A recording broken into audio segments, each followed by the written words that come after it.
What is happening in this country, dude? What is going on? This is the most cooked we've ever been. And judging by the way things are going, it's not, you know, tomorrow's going to be even more cooked.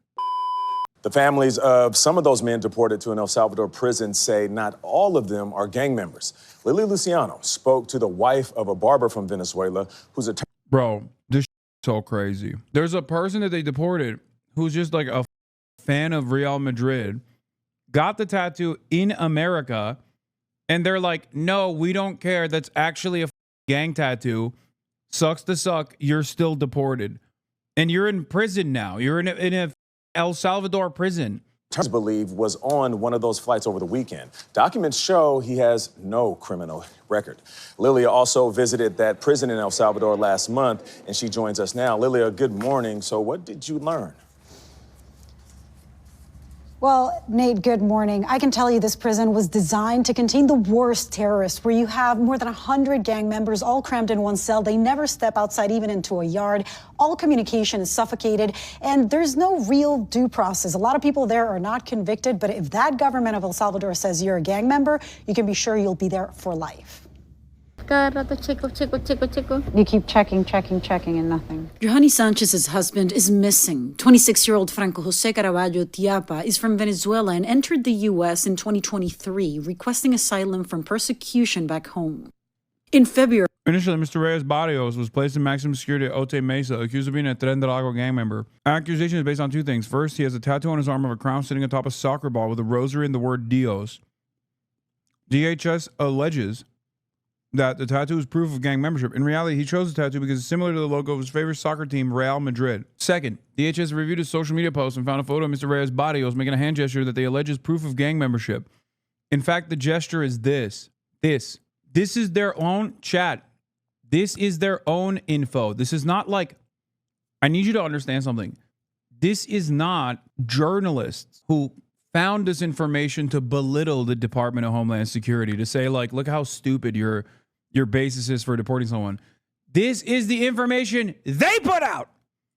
Like they were like, this is why. This is information that the Department of Homeland Security said is the reason why they did it. Like as in they thought this was a solid enough case that you're going to do about it attitude is so pervasive that they thought, yeah, we'll just show this to the public as evidence and they'll come on board. And even if they won't, even if they disagree with us, what are they going to do about it? It's the Gestapo time, baby. It's the Gestapo. We're running the show. How insane is that, bro? This is a very, very dark time because it looks like the president has finally violated a direct court order. The Trump administration is claiming that... I was talking to Legal about this a couple days ago. Like, this is now we're officially in the legal fascist stage. They can deport anyone, including presumably American citizens, without due process, simply by calling them a member of a gang which has been labeled as a terrorist organization, claiming authority from a law from the late 1700s. On March 16, 2025, the Trump administration deported, or more accurately, renditioned over 200 alleged members of the Venezuelan gang Tren del Agua to El Salvador, despite a federal judge's order to halt such actions. Hundreds of Venezuelans, some seeking asylum, were renditioned away from the country with no due process, no evidence, no hearings, and no judges.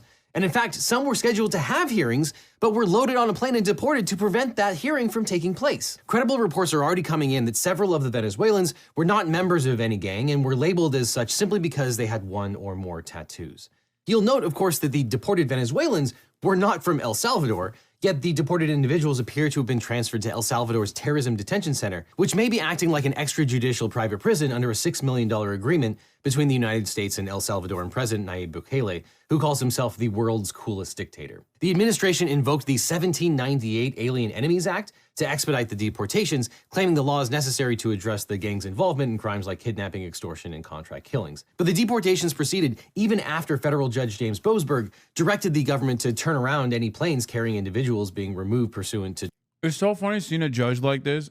Like, look at him, bro. I mean, I don't even know if he's like a Obama judge or a Bush judge, but he just does not look like a liberal guy, okay? Like, you got judges that look like Dracula being like, you can't deport people without due process. The f are you doing? And everyone's like, shut up, woke judge.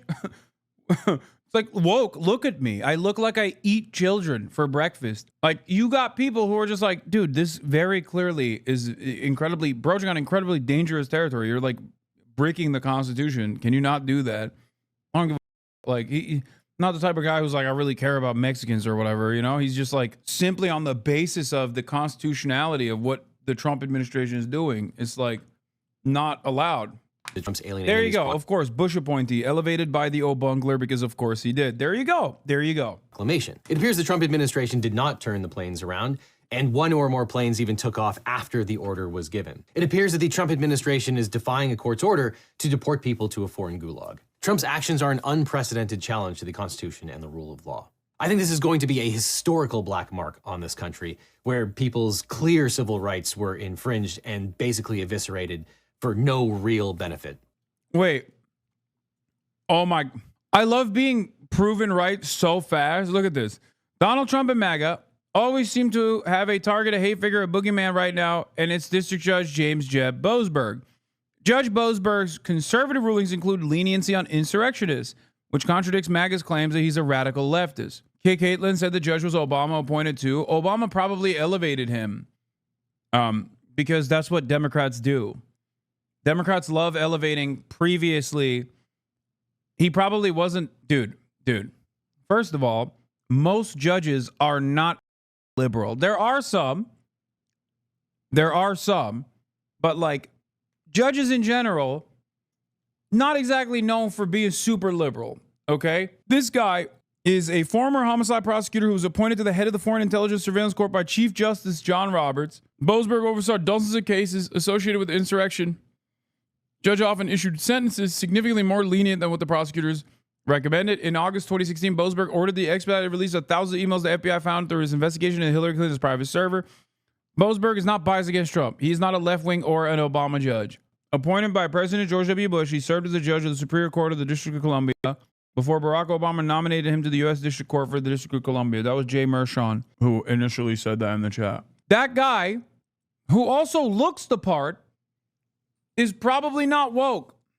And guess what? He's not. He's not woke at all. It's ridiculous to say he is. During Trump's appearance at the Department of Justice last week, he announced that he was about to deport people he believed were associates of Venezuelan gangs. Now, some of that could be true, but we don't know because these individuals have not received due process. That's the Venezuelan gang, the toughest gang, they say, in the world, and the Mexican drug cartels as foreign terrorist organizations. That's a big deal. Nobody wanted to do that. And by the way, we've caught hundreds of them, the Venezuelan gang, which is as bad as it gets. And you'll be reading a lot of stories tomorrow about what we've done with them. And you'll be very impressed, and you'll feel a lot safer, too, because they are a vicious group. On March 15, 2025, President Trump issued a proclamation invoking the Alien Enemies Act of 1798 to expedite the deportations of Venezuelan nationals associated with the criminal organization Tren de Aragua. This group was designated by the Trump administration as a foreign terrorist organization in January 2025. And has been implicated in various criminal activities, including murder, kidnapping, extortion, and trafficking of humans, drugs, and weapons. Now, normally those allegations would be adjudicated in the normal criminal and immigration process. But the proclamation categorized Venezuelan... The food finally came in, but I feel full now, finally. This is why I need to eat what I eat every day. I need to eat like 7 pounds of chicken, because if I don't eat 7 pounds of chicken, my body is just like demanding more food. Gluttony, one of the original sins? Okay, dude. I got a club sandwich, and now I actually do feel kind of full. Not kind of. I mean, I could still down the easy, but... Nationals over the age of 14 who are neither U.S. citizens nor lawful permanent residents as, quote, alien enemies, thereby authorizing their expedited removal from the United States. Expedited removal purports to allow immigration officials to quickly deport people without a formal hearing before an immigration judge. Trump's proclamation does not define what it means to be a member of Tren de Aragua, and reports indicate that the administration began deportations even before Trump had issued the proclamation. Now, the Alien Enemies Act is one of the controversial Alien and Sedition Acts that Congress passed in 1798 under President John Adams. These 4 laws suppressed political opposition and tightened the president's control over immigration. In response to the growing tensions with France, Adams sought more control over newspapers, immigration, and naturalization. The laws quickly became tools for the Federalist Party to target its political adversaries, particularly supporters of Thomas Jefferson and the Democratic Republicans. The Alien Enemies Act purported to allow the president to detain or deport immigrants from nations with which the U.S. was at war. During World War II, President Franklin D. Roosevelt invoked the act to justify the internment of enemy aliens, specifically Japanese, German, and Italian nationals residing in the United States. And the act is still on the books today. You can take a look at the text codified at 50 U.S.C. 21. Quote, whenever there is a declared war between the United States and any foreign national or government, or any invasion or predatory incursion is perpetrated, attempted, or threatened against the territory of the United States by any foreign national or government, and the President makes public proclamation of the event, all native citizens, denizens, or subjects of the hostile nation or government, being of the age of 14 years and upward, shall be within the United States, and not actually naturalized, shall be liable to be apprehended, restrained, secured, and removed as alien enemies. Trump's proclamation tracks the statute by stating that the U.S. would deport any member of Tren de Aragua who is over the age of 14 and does not have a green card. Now, according to the text, the president can only assert these sweeping powers when the United States is in a declared war against a nation or government, or when a foreign national or government is invading or attempting to invade the United States. Until now, the government has only used the statute during 3 actual wars: the War of 1812, World War I, and World War II. Trump's claim that we are at war with Venezuela or a Venezuelan gang is an unprecedented power grab by a president in peacetime. So on March 15th, 5 Venezuelan nationals detained in U.S. immigration facilities challenged their imminent deportation. They filed a lawsuit before Trump had issued his proclamation. They argued that the use of the act to justify their removal was unconstitutional because historically the statute has only been applied during formal wars, not in response to non-state actors like criminal organizations. The plaintiffs also argued that while the gang may pose security concerns, it's not an entity comparable to a hostile foreign power, and therefore does not meet the legal criteria necessary to trigger the Alien Enemies Act provisions. The plaintiffs emphasized that Trump's proclamation allows for the immediate deportation of Venezuelan nationals without access to legal review or due process protections. Insane. And they claim that this violates the Fifth Amendment's due process clause, which guarantees that non-citizens have the right to challenge government actions affecting their liberty. Based on what I'm seeing, I worry that this case was chosen on purpose as a test case for defying a court order. News reporting is credulously stating that the deportees are Venezuelan gang members, and while that may be true for some of them, no evidence has been presented of that fact. And based on other reporting, it's definitely not true for some of them. Additionally, the plaintiffs argued that the government has engaged in tactical... Whether they're all criminal gang members or not doesn't matter. I need you to understand this. Trump is still not allowed to do this. You cannot do this without due process. Because what have I said over and over again? No due process means tomorrow they can say you're a terrorist. And you're like, whoa, wait a minute. No, I'm not even undocumented. I have documentation. Sorry. Now you're in Salvador. That's the problem. They're already apprehended. They have to be placed in front of a judge. You can't do that. What do you mean? You're like, nah, I decided you're a terrorist. Now you're getting deported. Like, that makes no sense. And that's why we're hearing stories, like horrifying stories of people that are just like tattoo artists or soccer players, and they just simply have tattoos that the government has decided is enough evidence without showing a judge, by the way, because there's a different standard. There's a different standard for apprehension. There's a different standard for detention. There's a different standard to charge you for things. And there's a very different standard to convict you. You cannot fucking convict someone without going through due process. Because when you do that, that means they can come after whoever they want. And they'll just say, yep. Relocations to expedite their removals. They assert that detained Venezuelan immigrants were transferred to Texas so they could be swiftly deported before they had the chance to file legal challenges. On what basis can you send Venezuelan immigrants to El Salvador? I have no idea. I've not seen any credible legal defense for renditioning hundreds of Venezuelans to a for-profit prison in El Salvador where they're going to do hard labor. My hunch is that there's probably a reason why this has never been done before. These, again, Venezuelans were effectively sold into slave labor in a country they might not have ever been to before. And if the government has proof that the individuals were members of Tren de Aragua, then why not go through the traditional removal process, affording them the opportunity to present evidence to the contrary? And in fact, some of the people who were deported had hearings already scheduled where the government could have made their case. Now, we recently covered the wide discretion that immigration courts have in the context of Mahmoud Khalil, and it's likely that many of these deportees would have been deported through the regular process. But the Trump executive order circumvents even the modicum of due process that would have been afforded under regular immigration procedures. This should concern everyone because since there is no due process, anyone, including American citizens, could simply be labeled an undocumented gang member, loaded on a plane, and renditioned to a seemingly... I've been screaming about this for the past couple of days. I don't think people understand that. Like, I don't think Like, I think if you were to try to explain this to like Asmongold, he would be like, okay, yeah, that's not a good idea. You know what I mean? But they just like aren't thinking about it somehow. I don't know. I don't know what's going on. Yeah, maybe not based. That's what he would say. You have to be genuinely, you have to be so stupid not to recognize how dangerous this is. like you truly have to be a new level of stupid to look at the situation and be like, due process, who cares? That I don't know. You got no survival instincts. You know, you have no. This is not like a pie in the sky, hard to define situation. It's like very, very obvious what's going on. There are immediate telltale signs that this will go wrong. It has gone wrong in the past. We're there right now. Random foreign country's prison. And at least one of the deportees claims, and you can take it with whatever grain of salt that you want, he was seeking asylum in the US because he was LGBT and was specifically fleeing gang violence in Venezuela.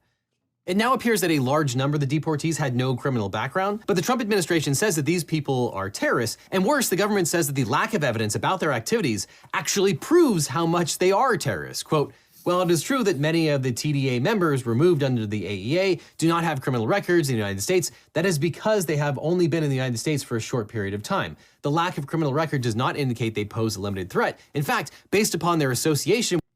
What?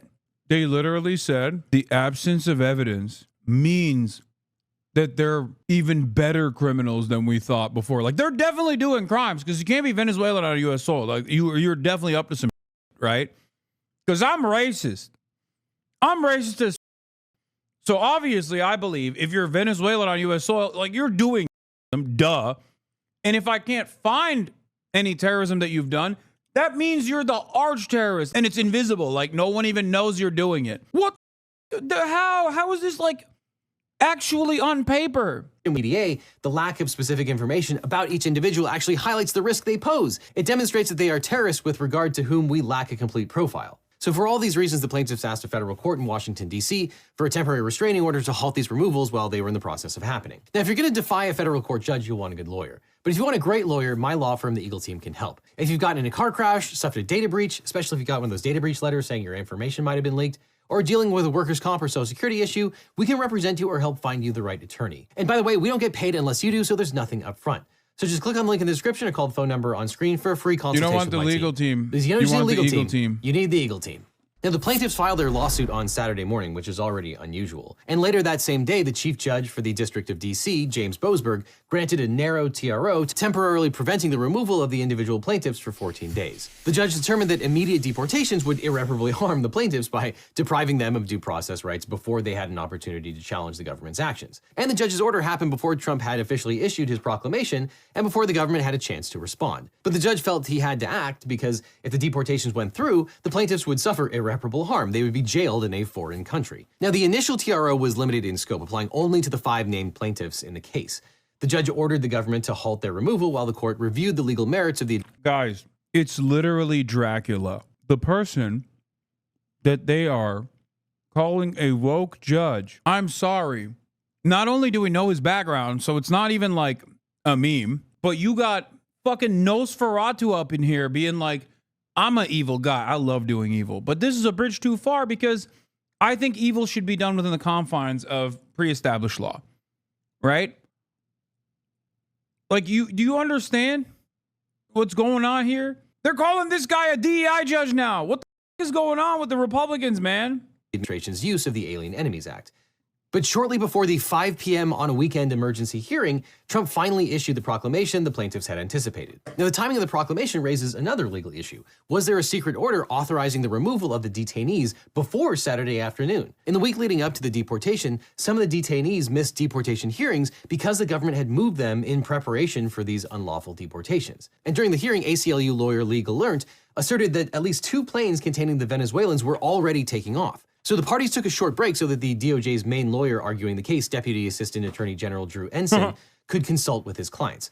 He confirmed that the flights were in the air. Now, all the hearings that we're going to talk about were public in the sense that lawyers could call in, but people were not allowed to record them. So I'm relying on the accounts of the lawyers that actually called in. And according to civil rights lawyer Remy Green, Judge Boasberg agreed with the plaintiffs that the act did not apply, saying, quote, invasion means war. This also means the government, not gangs. The Alien Enemies Act doesn't work. Judge Boasberg also warned the government to follow.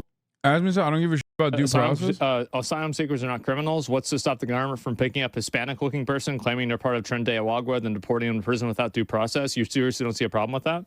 I don't know what the process is either. I think that they should follow whatever the process is, but I just don't really give a shit that much about it, right? I mean, like, that's it. Like, I don't think he knows what due process means. Like, I think he thinks like you guys think he's being evil here. It's actually funnier than that. No, he just doesn't know what that word means. Like, I think he doesn't understand it. Like, he doesn't understand like what the term implies. I think he just thinks there's a process and people should follow it. I understand that, like, this is, again, more fear-mongering, right? You're taking a bunch of people. That's not fear-mongering, dude. That is literally the whole point.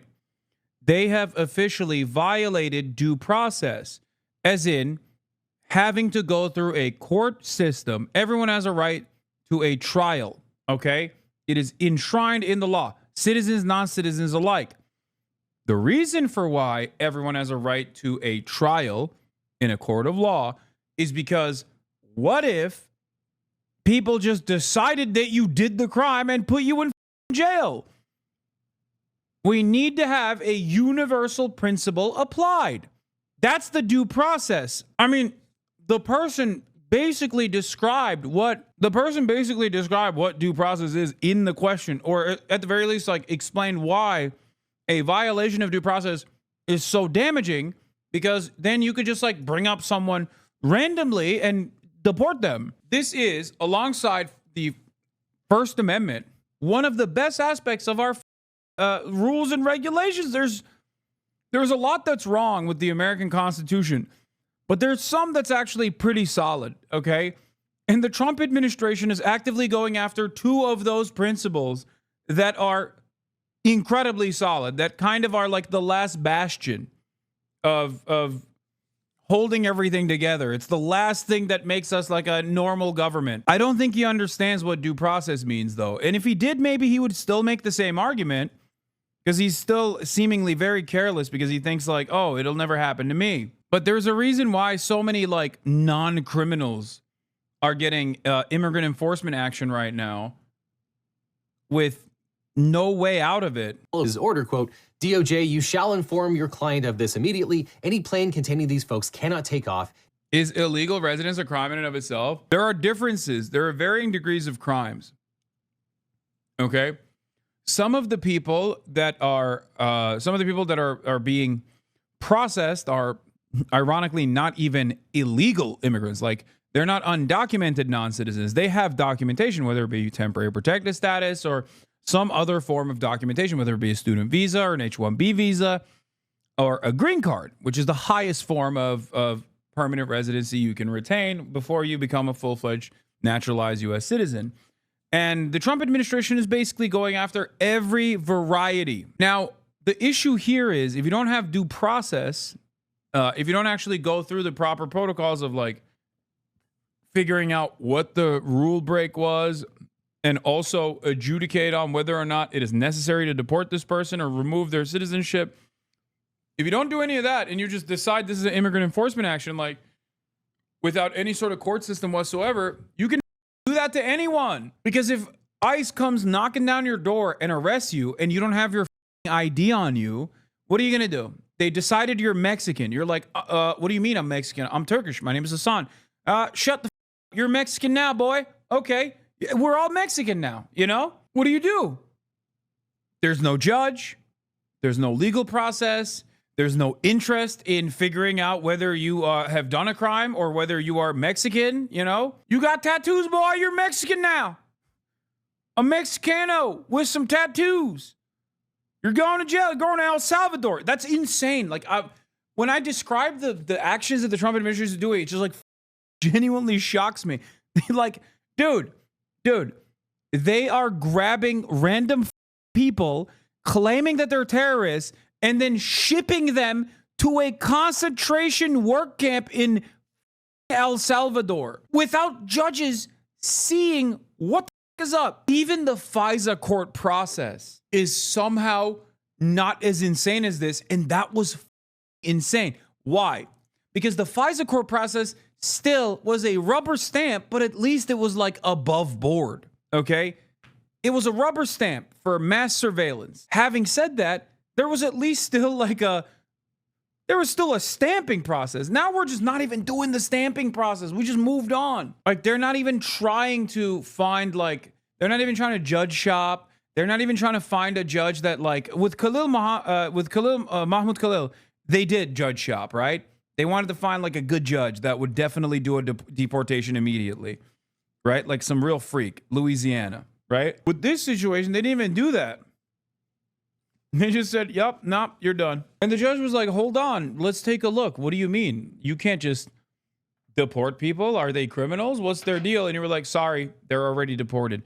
Okay, did you deport them to their nation? Or no, I sent them to a work concentration camp in El Salvador.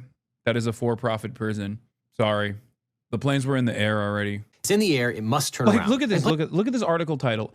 Trump defies judge to deport Venezuelans to Salvadoran slave jail. That is what's going on. Plaintiffs who had access to the official transcript of the hearing later confirmed the exchange. And with respect to the original 5 plaintiffs, the judge said, quote, I would assume that means that they, the 5 named plaintiffs, are either not on the planes or that they will not be removed from the planes and will be brought back once the planes land in El Salvador. Is that fair? Now, these exchanges are really important because they show that the judge was clear about the parameters of his order. When the court winds up deciding whether to hold the government in civil contempt of court, which we'll talk about later, the plaintiffs will have to prove that the orders were clear and that there wasn't any room for interpretation. After the hearing, Judge Boasberg explained the TRO to cover all Venezuelan nationals at risk of removal. Additionally, he certified the case as a class action, broadening the protections beyond just the individual plaintiffs. The government immediately appealed the TRO, and as we've discussed, TROs are generally not appealable, but, YOLO. But that wasn't all the government did, because despite the court's order, Trump continued the deportations. The government officials argued that individuals who were already in transit when the TRO was issued, such as those on deportation flights over international waters, were outside the jurisdiction of the court. Plaintiffs filed a response explaining, quote, whether or not the planes had cleared U.S. territory, the U.S. retained custody at least until the planes landed and the individuals were turned over to foreign governments. Again, just so we're clear, if planes have already landed and discharged their occupants, aside from the 5 plaintiffs I enjoined earlier, then this order, I don't have jurisdiction to require their return. Plaintiffs filed a response explaining, quote, whether or not the planes had cleared U.S. territory, the U.S. retained custody at least until the planes landed and the individuals were turned over to foreign governments. And the court could not have been clear that it was concerned with losing jurisdiction and authority to order the individuals returned if they were handed over to foreign governments, not with whether the planes had cleared U.S. U.S. President Donald Trump signs an executive order to downsize the Education Department alongside school children signing their own version of the White House. The order is intended to shrink the $100 billion department, which cannot be dissolved without congressional approval.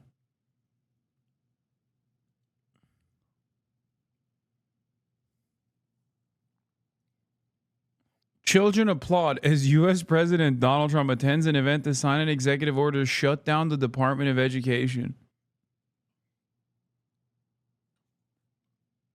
What is happening in this country, dude? What is going on? This is the most cooked we've ever been. And judging by the way things are going, it's not, tomorrow's going to be even more cooked. This is the most cooked we've ever been. And tomorrow we'll be cooking even harder. Based. Yeah, it's based. Who needs education? I certainly don't. You don't either. Based. Yeah.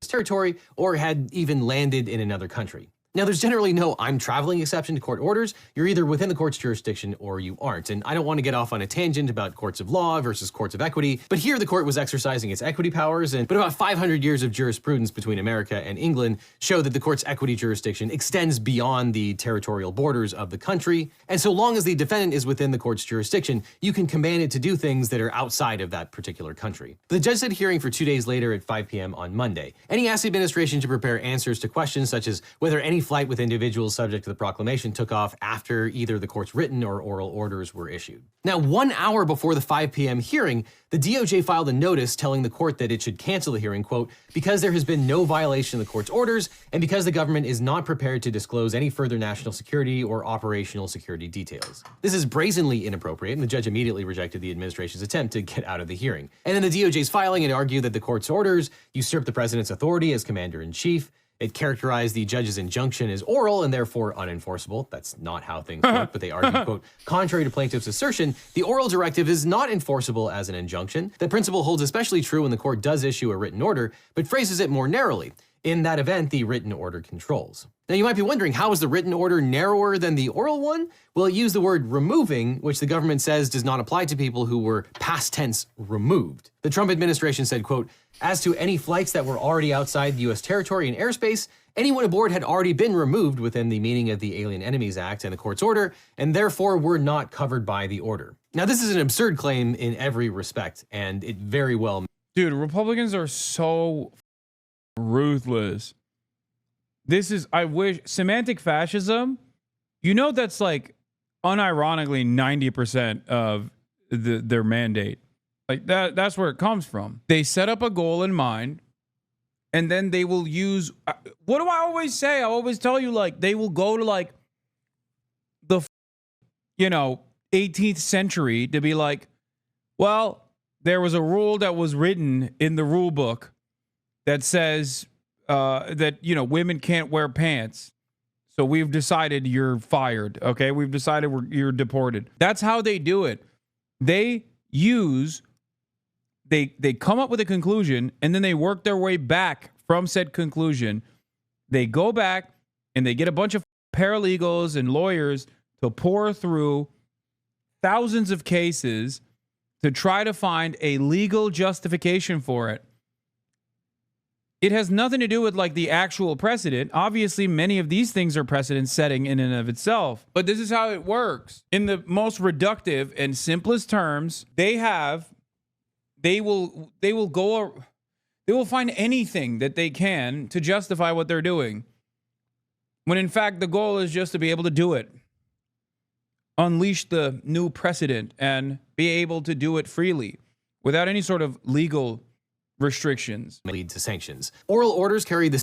This is also working its way up to SCOTUS, and if SCOTUS rules in favor of the Trump admin, it sets two terrifying precedents. One, the president can literally ignore any order of a federal judge. Two, you can be deported purely based on vibes and without any semblance of due process. Terrifying.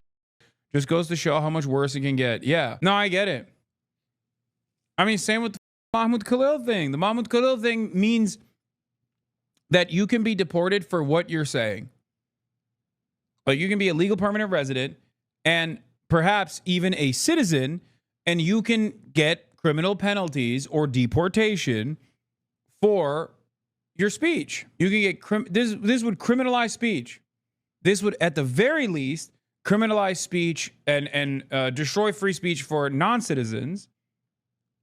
Paired up with this other new precedent, you can literally do whatever you want to non-citizens. Like, if you're on American soil, I mean, you can do it whatever you want to even citizens too.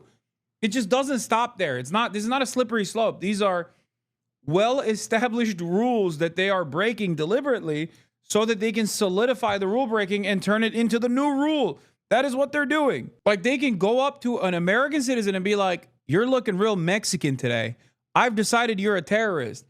And now you're going to El Salvador to a slave prison in El Salvador with no way out. And you're like, hold on, no, I'm American. What do you mean terrorist? Why are you claiming that I'm a Mexican terrorist? Nope, sorry, for-profit slave prison time. Wheels up, wheels up. The plane is in the air. That means the judge has no jurisdiction any longer. Guess what? The Supreme Court gave us that power. That's what we're looking at. As long as they can do it in a expedited manner, they can send anyone's ass to a for-profit slave prison that we outsourced to El Salvador. They also want to possibly do some Israel and move over into the southern border of Mexico, where they will create a security barrier and potentially establish detention facilities. They want to put detention facilities in the southern border on the Mexican side. Yeah, also they did that. They racially profiled the U.S. citizen and almost deported him. I know. It was a Trump supporter, too. It's so funny. Okay, there's another one. There's another one. There's another one. Wait, is this the wife? No, this is not the wife one. The wife one is the funniest one. The wife one is the funniest one. It's harrowing, but it's like one of the unique ones where it's like, it's so insane that it's kind of funny because of the response of the Trump supporting husband. I tweeted about it last night. Look at this one. This story is actually psychotic. I don't regret the vote, Bradley Bartell said after his wife was detained by ICE as they returned home from their honeymoon. Bartell is looking to raise $3,000 towards Camilla Munoz's release from ICE custody. This is not The Onion. This is a real American hog. This is not The Onion. This is not fake. This is not Babylon Bee. This is Newsweek. That is a real article written by a real American patriot, written about a real American patriot.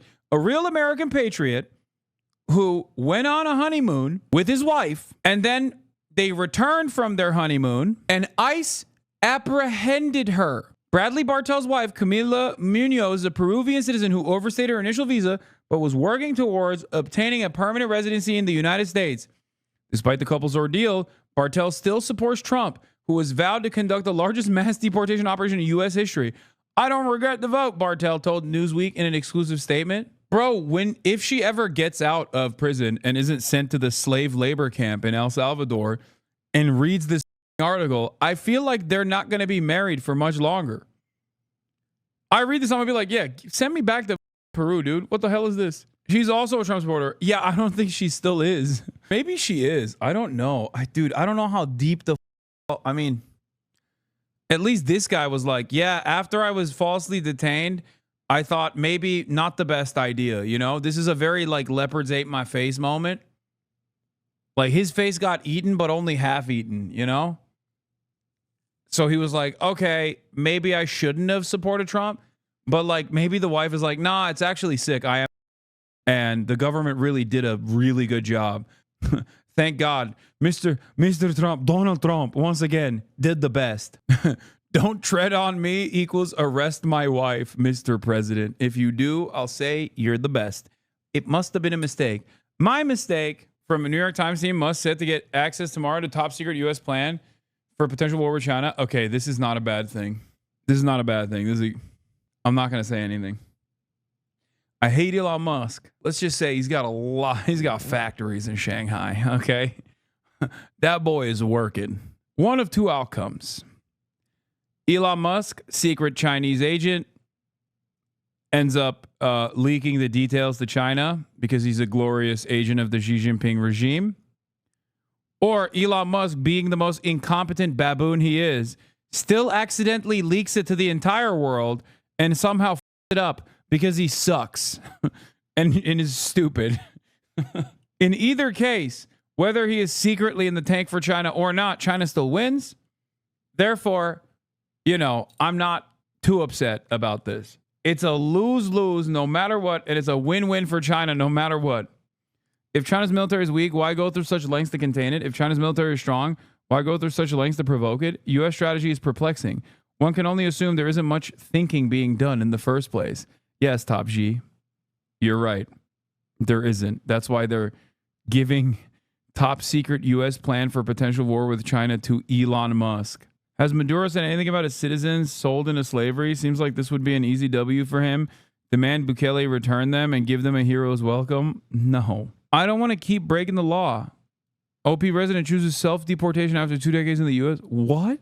What? We are nearing 1 month into President Donald Trump's second term into office, and immigration has become a top priority, something we've seen in our own very backyard. This is video from a worksite enforcement operation in Liberty when immigration and customs enforcement detained multiple people. Well, tonight we are turning over the mic to an undocumented man who says he's leaving the country before actions are taken. I'm KSHB reporter Fernanda Silva, and I spoke to a person who lives in Overland Park and is self-deporting. He is originally from Guatemala and has been living in the U.S. for over 2 decades. Now he's living behind his wife and kids. Okay, dude. Okay. This hates his wife and children, bro. I'm sorry. He just, yo, sure, bud. Sure. Look at him. He's miserable.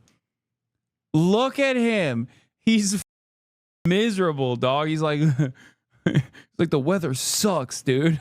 I don't want to keep breaking the law. Carlos Pacheco crossed the border 22 years ago. Now he's ready to go back home. How do you feel deciding to return after so long? Happy. Happy. Happy? ¿Por qué? Happy because Yeah, he is happy. Happy, bro. You want to know why? He's like, I'm finally done. I'm done. I'm done with this shit. I hate my wife. My kids are constantly on the iPad. They're talking skibbity toilet. Okay, they're talking phantom tax. I don't understand it. I don't give a about none of this. I'm trying to go back to Guatemala. This sucks. The weather is ass over here. I was wrong. This is not the land of the free. It's not the home of the brave. There's just like, there's only a little bit of gruel that I can consume at the end of the long business day that I conducted, where I, had to do horrible labor for pennies on the dollar. I'm done. I'm out. Fuck my kids. I hate them. my mother is waiting for me. He hasn't seen his mom since he moved to the United States. I don't want to lose her without being able to hug her again. While his family's waiting for him in Guatemala, he's also leaving family. It's so funny to do a press conference like this. God, I love small town news. You know what I mean? It's awesome. This guy's great. He's just like, I'm doing a press conference. I'm taking my talents back to Guatemala. Okay. Yeah, I'm self-deporting. Behind. The situation is difficult. It's painful. It's necessary. Carlos Pacheco, originally from Guatemala.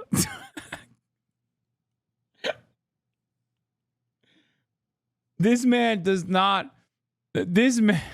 a LeBron James of cheating on his wife, dude. Okay, which LeBron would never, of course, obviously.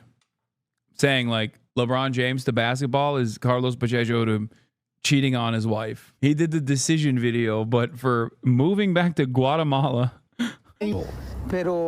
It's necessary. He says his wife and kids are documented, but he received a deportation order. Now he wants to leave for his peace. I'm aware that they don't want us. And it's time to go back. We have to do it. He's also maybe giving up the right of ever seeing his wife and children again. Immigration lawyer Roger McCruman is not familiar with Carlos Pacheco's specific situation, but deals with similar cases.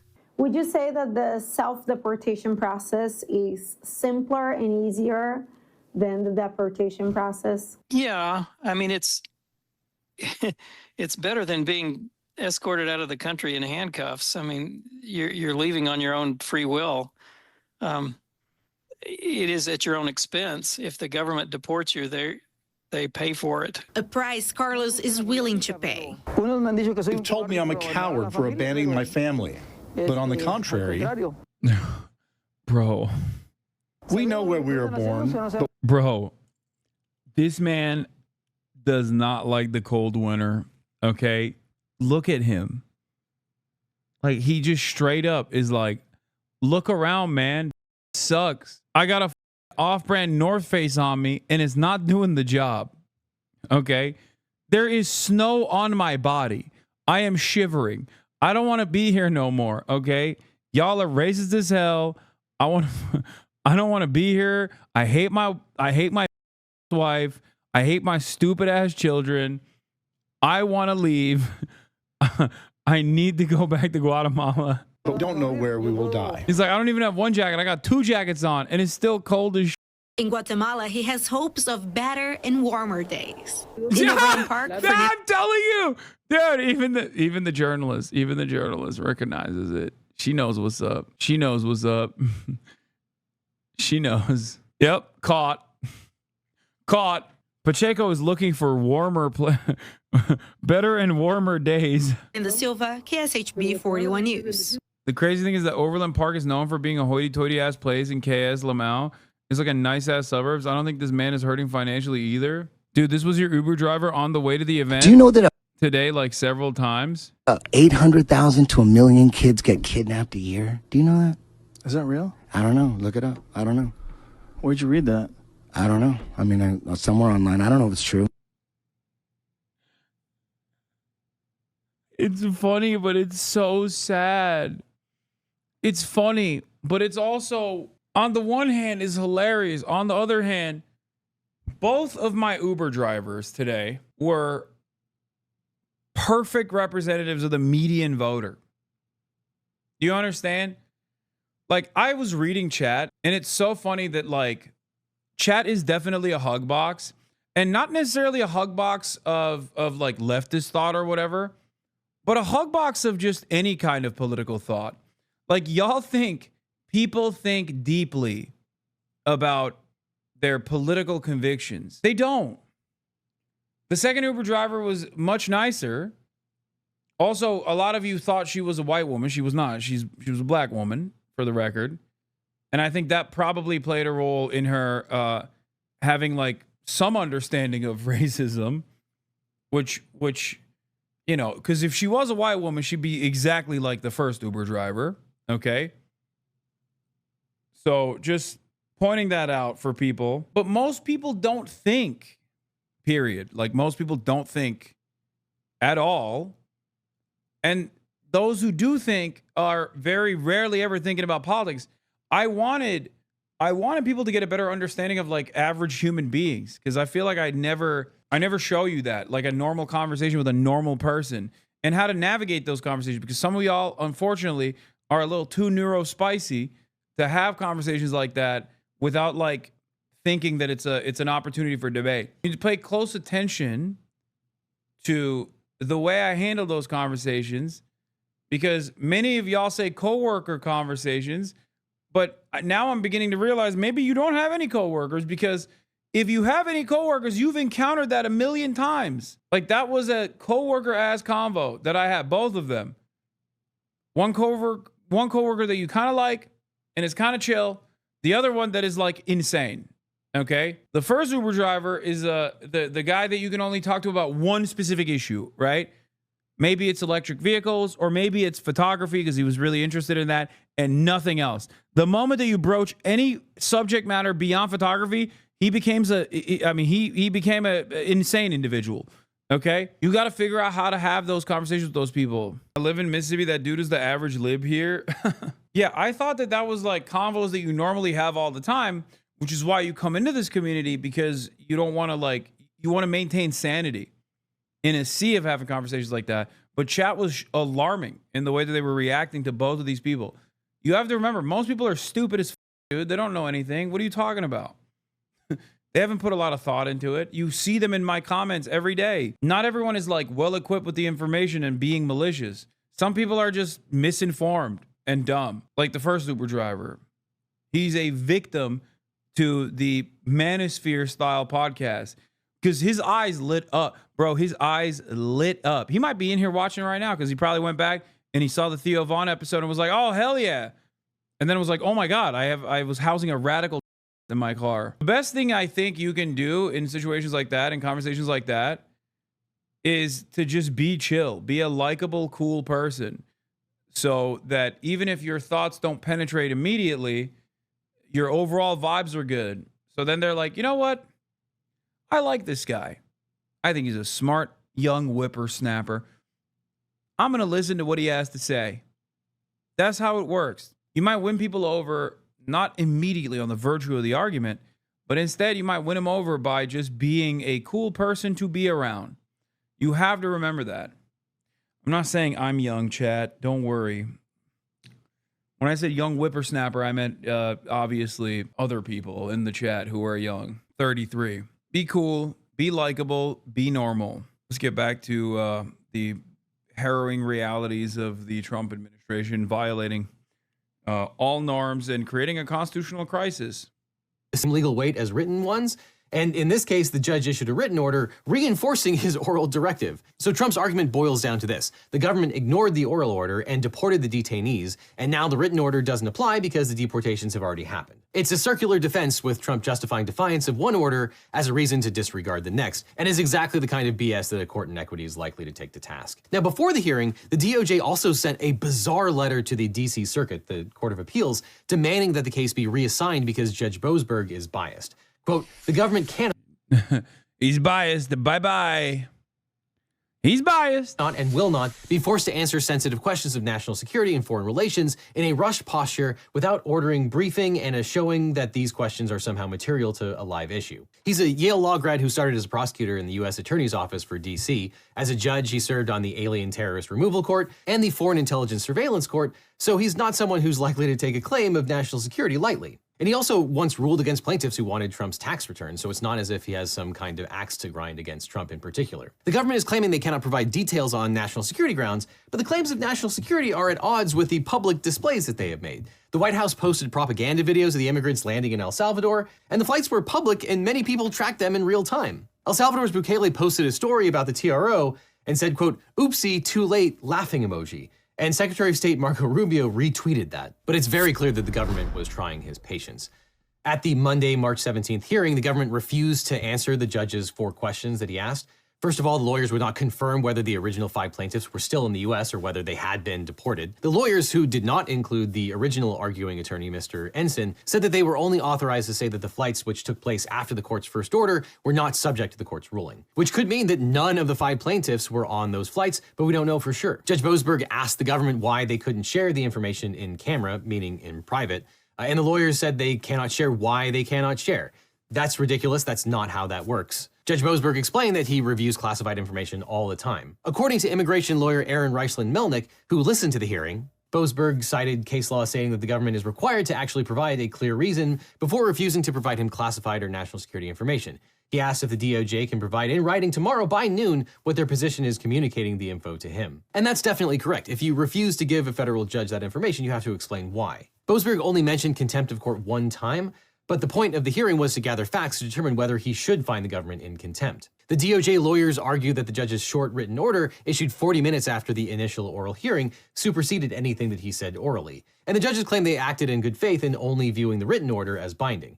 According to Melnick, the lawyers argued that because the judge's written order didn't include every word he spoke in court, they believed they could simply ignore what he said. The judge then apparently said, quote, so when I said, Mr. Ensign, you should inform your clients immediately, however that's accomplished, whether it means turning around to plane, etc., you need to make sure this is complied with immediately. You're telling me your first argument is that when I said those things, because it wasn't in a minute order, you didn't have to comply. That's your argument? You're telling me that very clear point. You're saying that you felt that you could disregard it because it wasn't in the written order. That's your first argument. And the government's lawyer responded, quote, I'm stating what the position of the United States is. Judge Boasberg, like the rest of us, was incredulous. He said, quote, you knew in the morning that there would be a hearing at 5 p.m. So any planes you were putting in the air, you knew you had that hearing coming. So you're saying that because any minute order was pithier, that's a heck of a stretch, I think. Now, any federal practitioner knows that oral orders are binding, and if they didn't think they had to comply with it, then why didn't they just speak up during the actual hearing when the judge made the ruling? Now, personally, I would rather commit ritual seppuku than make this particular argument, but the DOJ then pivoted to its next argument,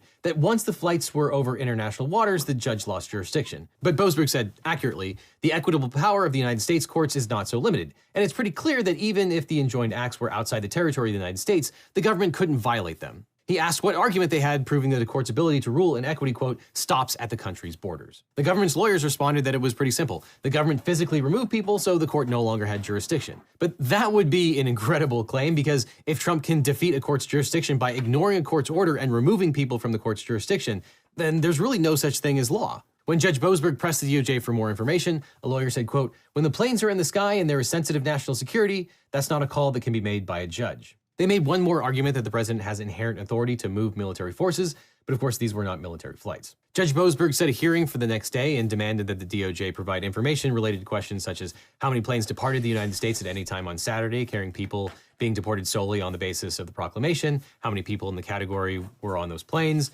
What foreign countries did those planes land in? What time did the planes leave the US? Et cetera, et cetera. Now, many people have pointed out many constitutional infirmities with the Alien Enemies Act. Just off the top of my head, it runs afoul of the Fifth Amendment's right to due process.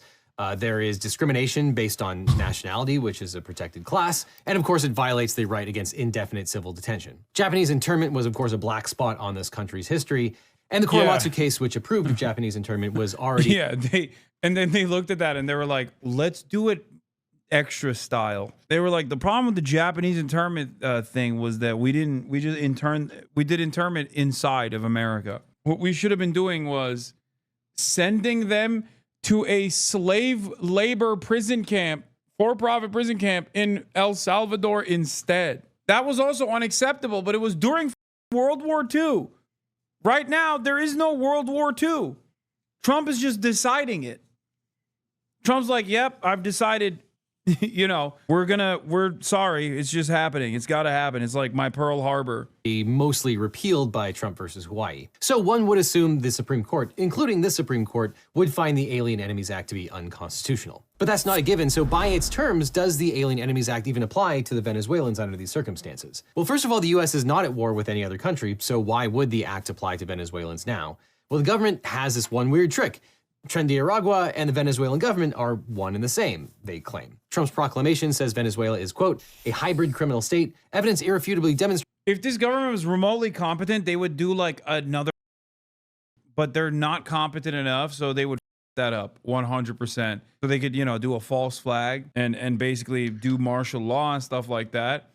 But they're so goddamn incompetent, they would up along the way in a spectacular fashion, where virtually everyone with a brain cell would understand, like, oh no, this was like, everybody knows he tried to do it. And yet his fans still would be like, actually, that's not the case. It was the Guatemalans. It was the Mexicans that did it. That's all he needs right now, to just like escalate the situation. Tren de Aragua has invaded the United States. Cut the budget and fired half the guys who would do 9/11 too. Exactly. They've outsourced them. Continues to invade, attempt to invade, and threaten to invade the country, perpetrated irregular warfare within the country, and used drug trafficking as a weapon against our citizens.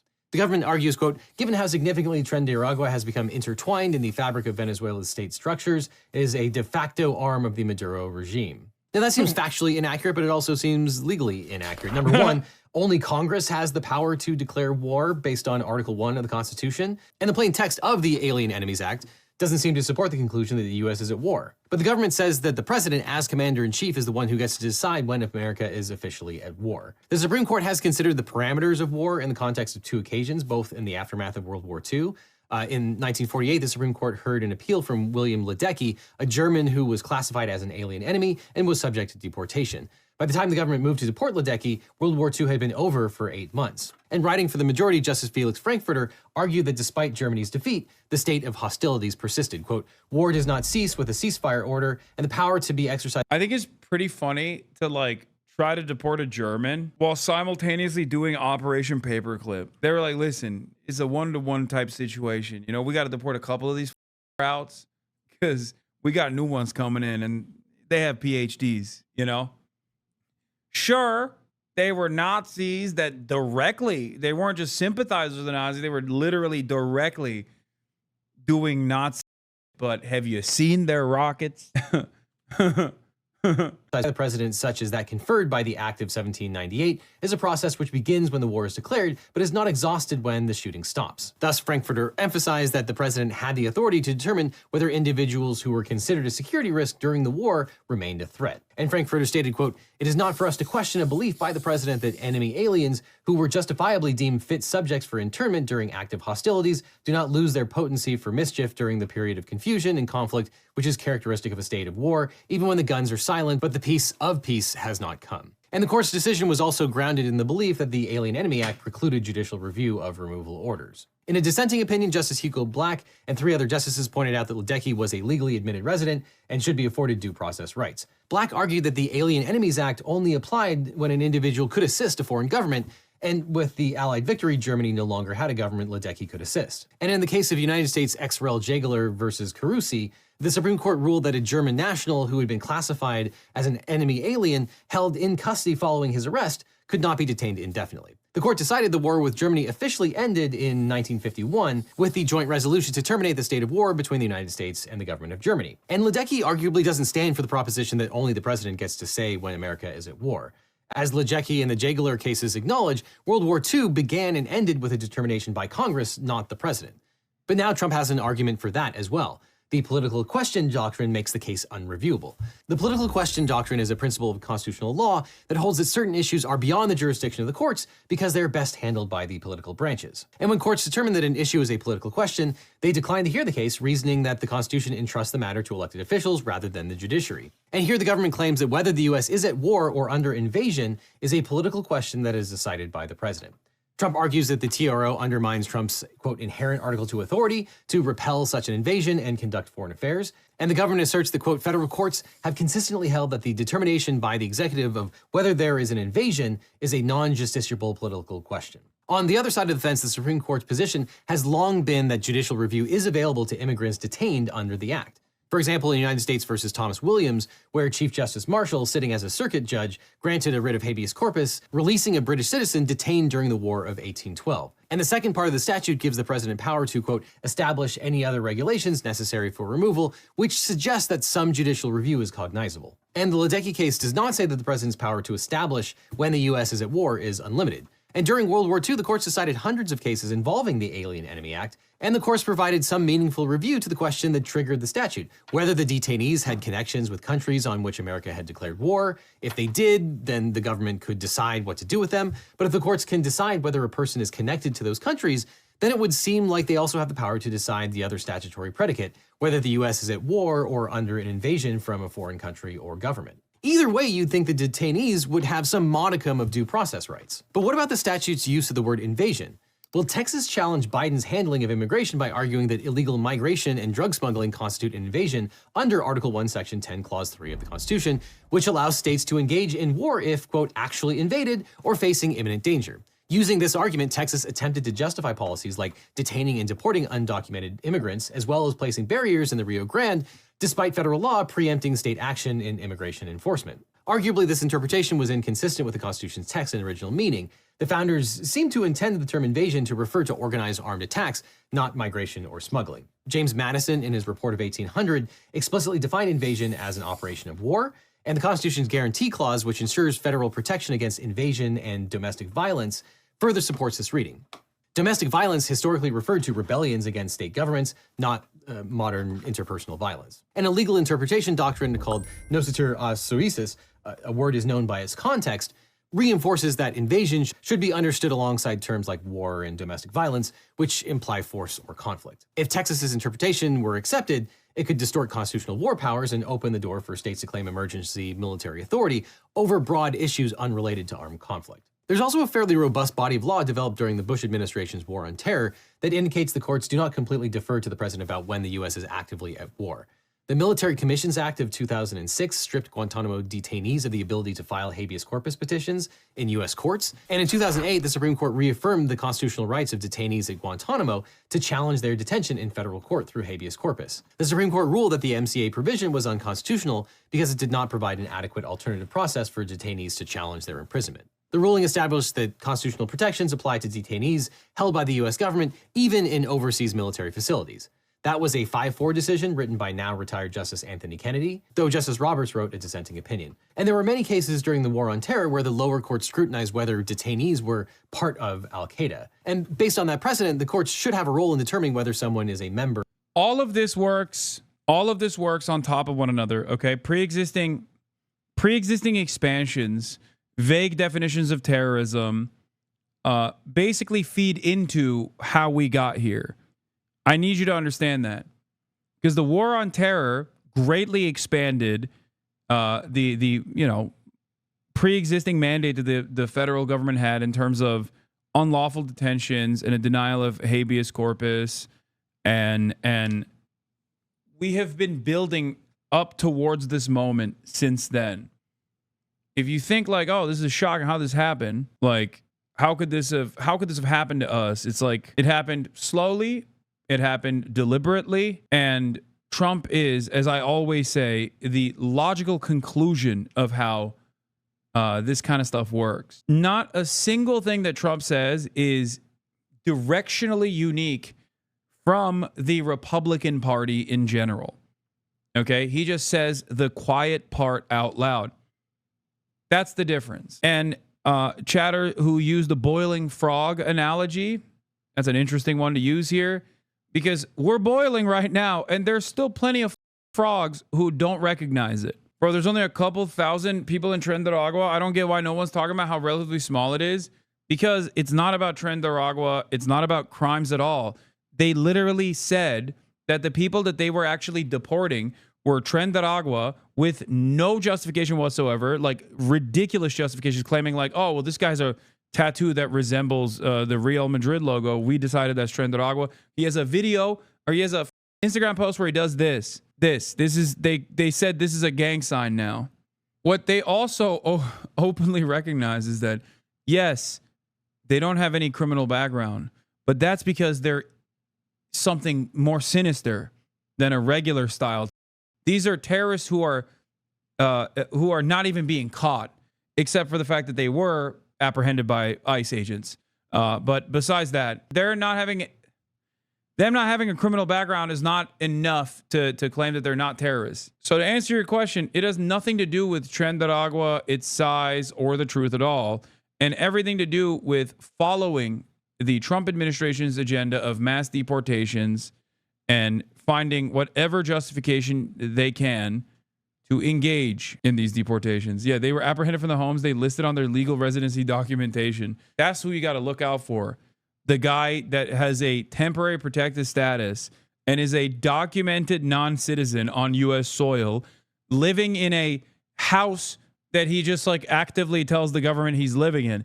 That's the guy you gotta, the ones hiding in plain sight being Venezuelan out in the real world, that's who you gotta really look out for in their legal residence.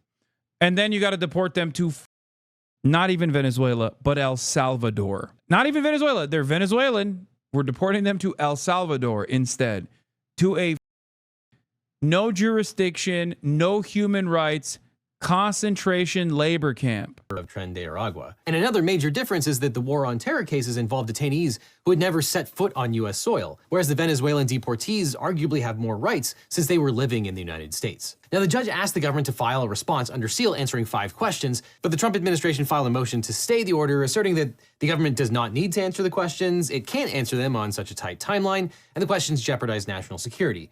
Now, the administration claims that revealing this information would have a catastrophic impact on U.S. foreign policy, and it is considering invoking the state secrets privilege. Quote, even addressing the questions in an ex parte submission would result in an immediate flood of media inquiries and demands for the information, subjecting the diplomatic relationships at issue to unacceptable uncertainty. Remember, we got here because Donald Trump falsely kept claiming that like every undocumented migrant is responsible for like at least 10 kills, okay? 10 confirmed kills in America. They're killing tens of millions a year. That's the way that Trump was operating. And now, remember, the first week, they did those PR things, right? They did those like PR raids where they'd be like, here, we found a real severe criminal here. And he's being deported. He's wild. This person is the best in Boston. Like there was a Olympics and he won. He's a gold medalist. Okay. And the Biden administration wasn't prosecuting him for some weird reason, right? They would just like say shit like that. And then you actually pour through the data and it turns out dudes are getting sent back to Guatemala for trespass. 52% of the people that were deported in the first batch had not done a single crime. They had not done any crime. Just they went to their homes and were like, all right, peace. And the rest were not like severe criminals.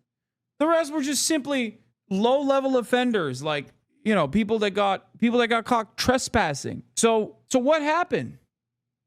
Now we've moved beyond that. We're like, yeah, there's no evidence, but I think he's a terrorist. That's where we're at now. The dude that got sent back to Guatemala for trespass, I covered it on the show.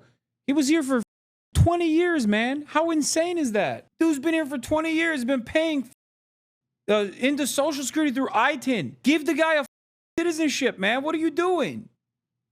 That's psychotic. And the thing is, my statement on this matter is not radical, is not far-fetched. It is the majority opinion. when given two options, mass deportation or mass amnesty, conditional amnesty, Americans overwhelmingly vote in favor of conditional amnesty. How insane is that? That's justice?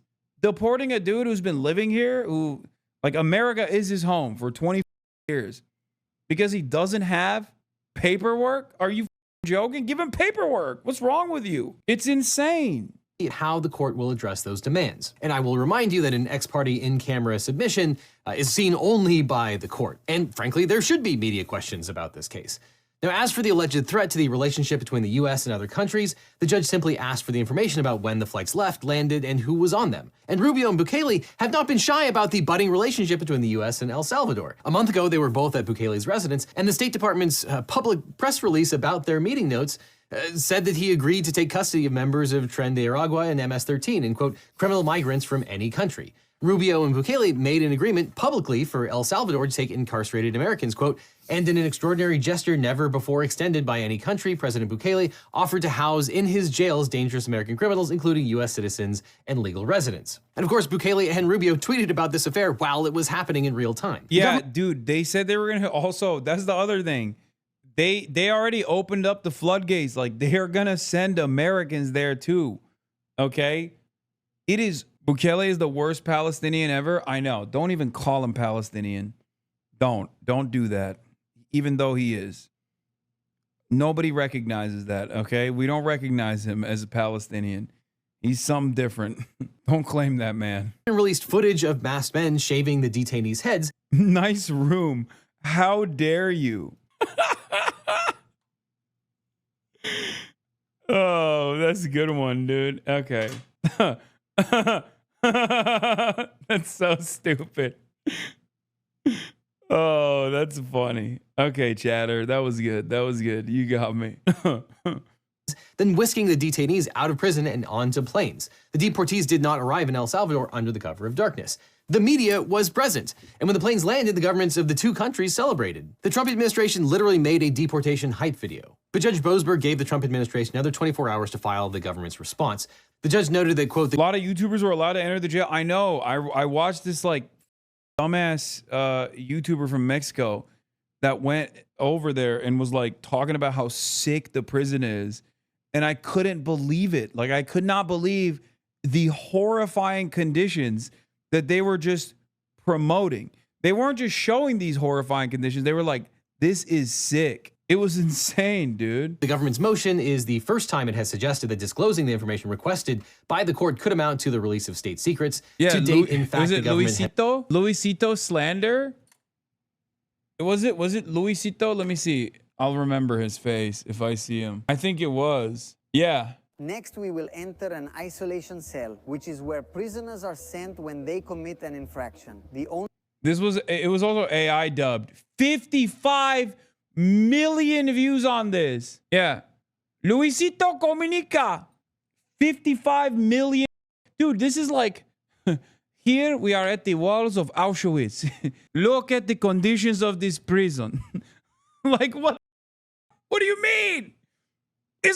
Are you insane? What are you doing? He also, it's not like he was doing MTV Cribs, but it's not like he was doing what the Red Cross did with the concentration camps, right? During the Holocaust, where they lied. They went to like the one concentration camp that Germany set up as like propaganda to be like, we're not killing.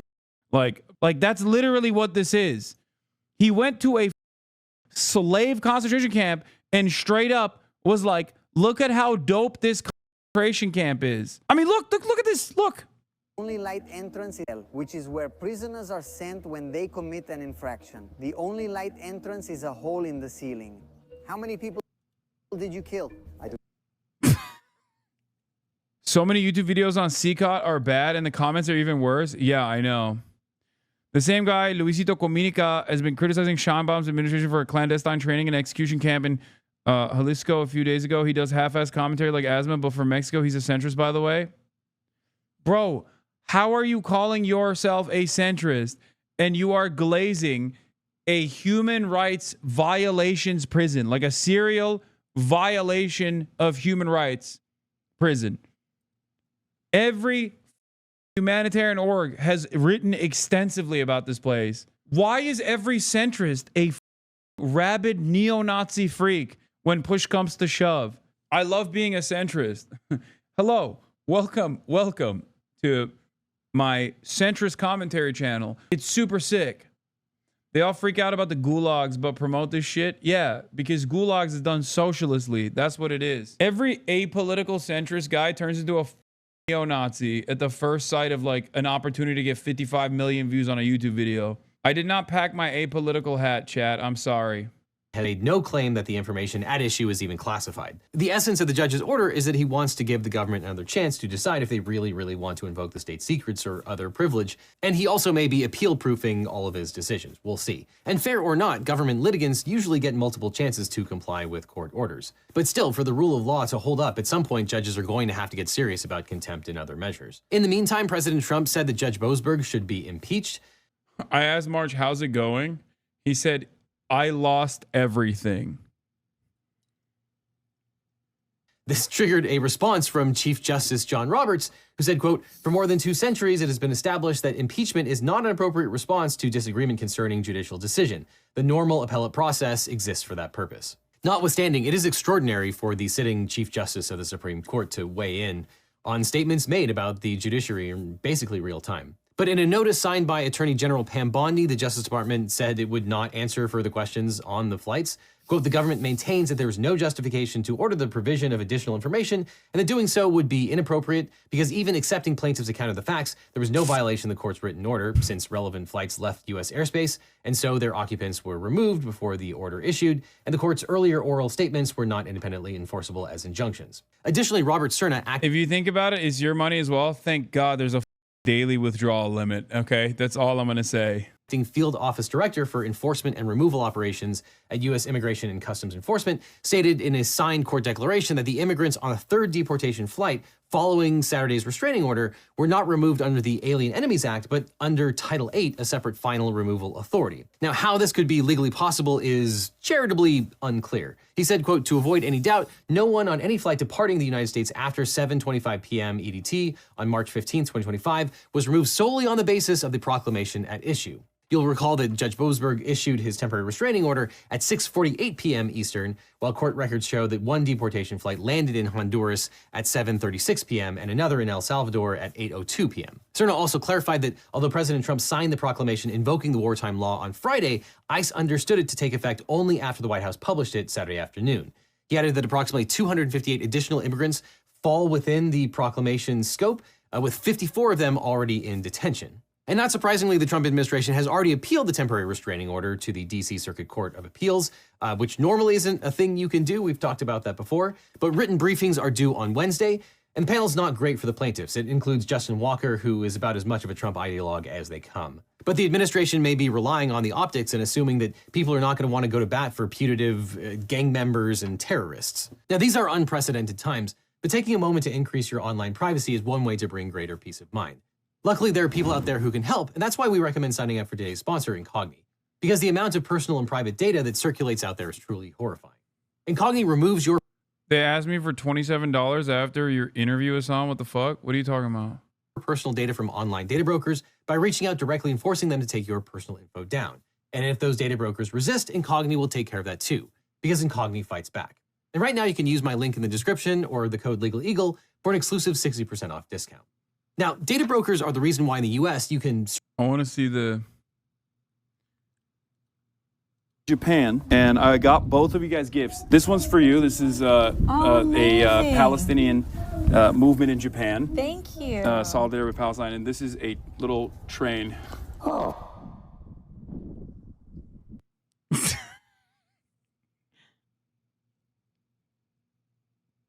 He said, oh.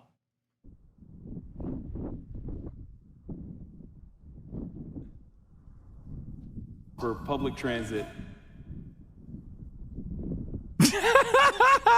But all right, listen, great to see you. Okay, take care. All right. That is not what happened, man.